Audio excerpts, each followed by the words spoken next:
Perkenalkan, nama saya Tanti Oktavia. Hari ini saya akan melakukan overview terhadap materi yang kalian dapat dalam mata kuliah Bisnis Proses Fundamental.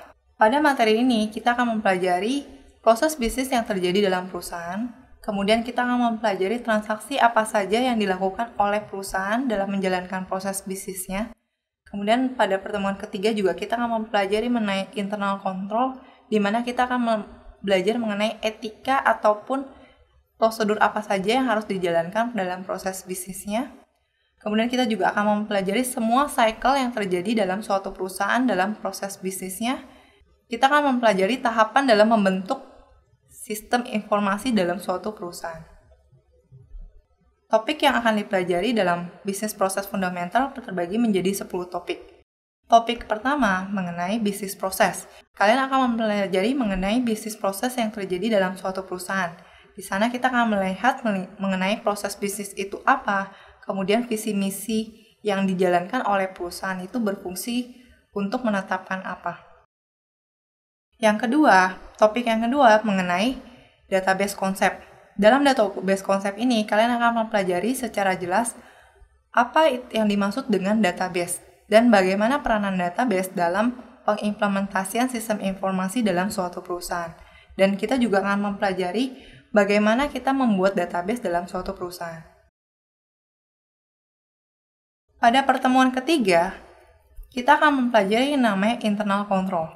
Internal control ini kita akan mempelajari semua resiko bisnis yang mungkin terjadi dalam proses bisnis perusahaan. Resiko yang akan dihadapi oleh perusahaan dalam proses bisnis yang dilakukan selama ini.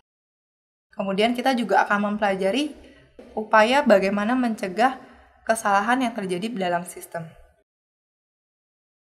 Pada pertemuan keempat, kita akan mempelajari yang dinamakan sistem documentation, di mana dalam sistem documentation ini kita akan mempelajari seluruh diagram yang dibutuhkan dalam proses dokumentasi ketika kita membuat suatu proyek.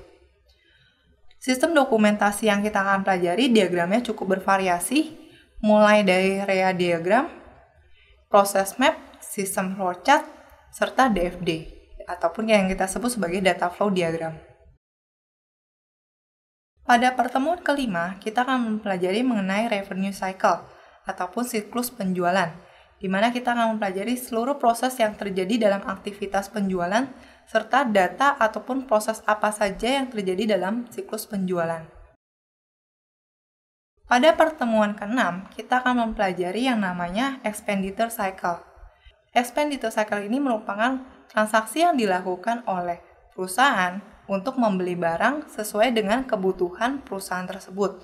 Barang tersebut akan dibeli dari supplier dan masuk ke dalam perusahaan yang berfungsi untuk mendukung operasional bisnis perusahaan.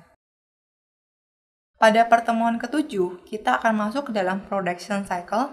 Dalam proses produksi ini, kita akan melihat bagaimana perusahaan melakukan perencanaan terhadap proses produksinya, kemudian melakukan proses produksinya itu sendiri sampai menghasilkan laporan yang dibutuhkan oleh pihak manajemen.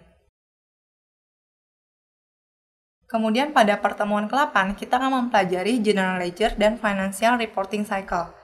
General Ledger dan Financial Reporting Cycle ini merupakan sumbu utama yang menghubungkan antara masing-masing proses operasional yang terjadi dalam perusahaan.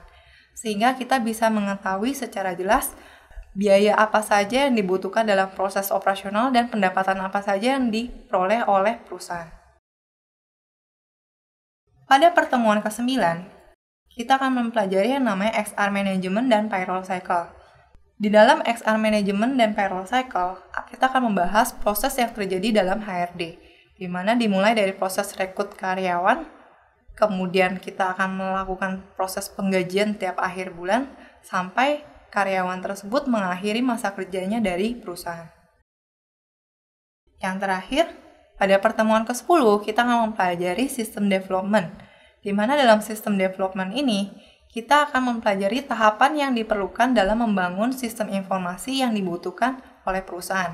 Kita akan mempelajari tahapan dalam sistem development life cycle, mulai dari melakukan investigasi, analisa, sampai kita melakukan maintenance terhadap aplikasi yang digunakan oleh perusahaan.